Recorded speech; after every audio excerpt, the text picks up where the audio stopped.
আমি সামনে আরো আবাদ করুম, মানে এরকম একটা উদ্যোগ নিছি, সেই জিনিসটা আমার ভেঙে ফেলে। কৃষকদের এই রোপণ করা রসুন এবং পেঁয়াজ তাদের জমি থেকে ওখানে হ্যাঁ বুনছে, এত কষ্ট করে পানি দিছে দিছে, তারপরে চুরে নিয়ে গেছে। ওখানে আর কেউ বুনবার পারবো না। ছিল এই জায়গা বান্ধা ছিল বলে এনসে নিয়ে গেছে আর কি। এটা কি বাইরে ছিল না ঘরে ছিল? এটা চৌকিদারের কোনো নাই এখানে। ওই চৌকিদার থাকলো সই, না থাকলো সই। এই চৌকিদার বাদ দিয়া অন্য একটা লাইন করুক, ভালো হইব তাতে।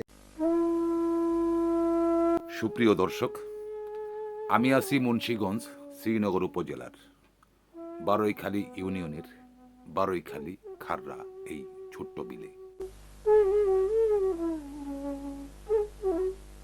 এখানকার জমিগুলোতে এই অঞ্চলের কৃষক সব ধরনের রবি শস্য আবাদ করে আসছে। কৃষকদের রোপণ করা এই জমির ফসল কখনোই না বলে কেউ ধরেনি বা কখনোই চুরি হয়নি।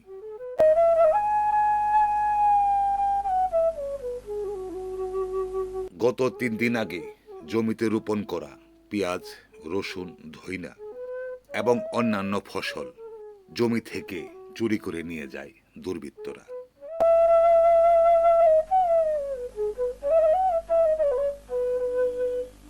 আপনি কি পরিমাণ জমির মাঝে এই পেঁয়াজ এবং রসুন চাষ করেছিলেন? পাখিহানি বা করছি আর কি, নতুন অবস্থায় আর কি। এসব ফসল আবাদ করতে আপনার কি পরিমাণ অর্থ ব্যয় হয়েছে? আবাদ করছে, খরচ হয়েছে 20-25 হাজার টাকার মতো। আপনার এই পরিশ্রমের ফসল ঘরে তোলার আগেই চুরি করে নিয়ে যায় দুর্বৃত্তরা, এতে আপনার প্রতিক্রিয়া কি? আমার মনের আশাটা আর কি নষ্ট করে দিছে, যে আমি সামনে আরো আবাদ করুম, মানে এরকম একটা উদ্যোগ নিছি, সেই জিনিসটা আমার ভেঙে ফেলাই দিছে। মেশিন ওই যে স্কিম করছিলাম, ওই ওখানকার মেশিনটা চুরি নিয়ে গেল। এর আগেও আপনার স্কিম থেকে মেশিন চুরি করে নিয়ে যায় এই চুর চক্র। নিয়ে গেছে। অর্থ এবং শ্রম ব্যয় করে খুব সুন্দর ফসল আবাদ করেছিলেন এই কৃষক সাদেক শেখ। তার এই রোপণ করা ফসল ঘরে তোলার আগেই এই এলাকার কিছু দুর্বৃত্ত তার জমি থেকে এই ফসল চুরি করে নিয়ে যায়।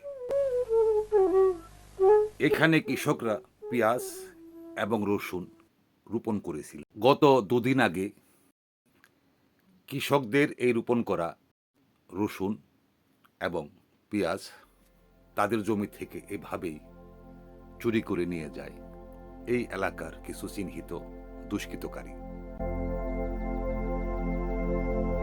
শুধু চুরি করে নিয়েই ক্ষান্ত হয়নি এই চুর চক্র। এখানে দেখছেন কৃষকদের এই রোপণ করা পেঁয়াজ, রসুন সহ সব ফসলই একেবারে পুরোটা নষ্ট করে রেখে গেছেন এই চুর সিন্ডিকেট দুর্বৃত্তরা।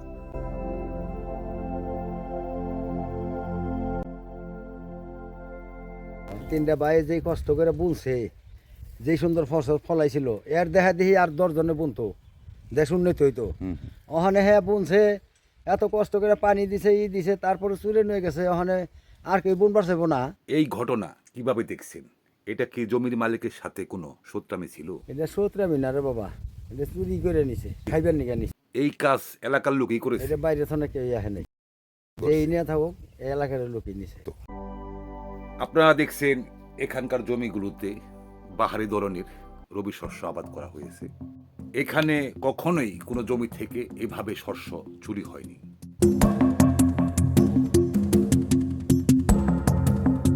বেশ কিছুদিন ধরে চারপাশেই চুরি, ডাকাতি, ছিনতাইয়ের মতো ঘটনা ঘটছে। সেই সাথে এখন কৃষকদের জমি থেকে এই ফসলও চুরি হচ্ছে।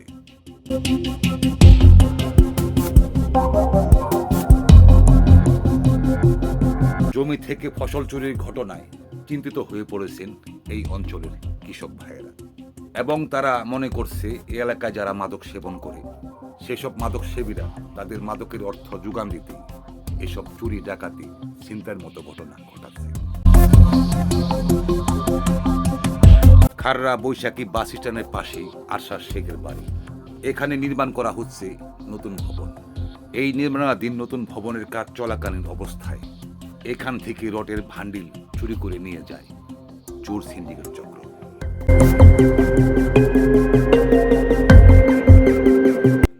অর্থ ছিল এই জায়গা বান্ধা ছিল বলে এনসে নিয়ে গেছে আর কি।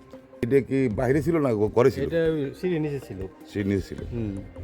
আপনারা থাকেনি না? না আপনারা না থাকেন? না আমরা থাকি না তো, আমাদের এলাকায় আমরা থাকি, গ্রাম বাসা গালিমপুর। আচ্ছা। থাকি না আমরা কেউই।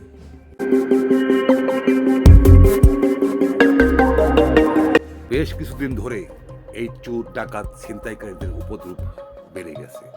চারদিকেই ঘটছে নানা ধরনের অপ্রীতিকর ঘটনা। এসব ঘটনায় মাদক ব্যবসায়ীরাই জড়িত বলে অভিযোগ এলাকাবাসী।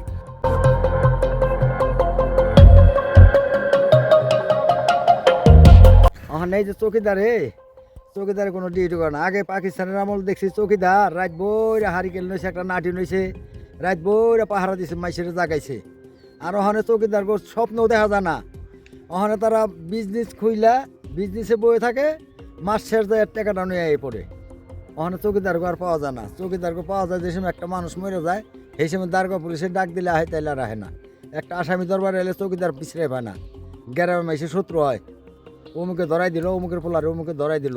মানে চৌকিদার কোনো দায়িত্বই পালন করছে না। না না, চৌকিদারের কোনো নাই এখানে। ওই চৌকিদার থাকলো সই, না থাকলো সই। এই চৌকিদার বাদ দিয়া অন্য একটা লাইন করুক, ভালো হইব তাতে।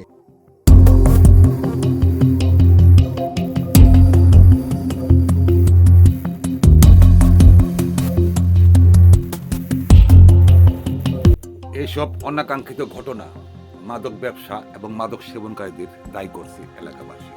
এসব মাদক ব্যবসায়ীদের মাদক ব্যবসা এবং মাদক সেবন বন্ধ করতে পারলে এসব অনাকাঙ্ক্ষিত ঘটনা বন্ধ হবে বলে দাবি এলাকাবাসী।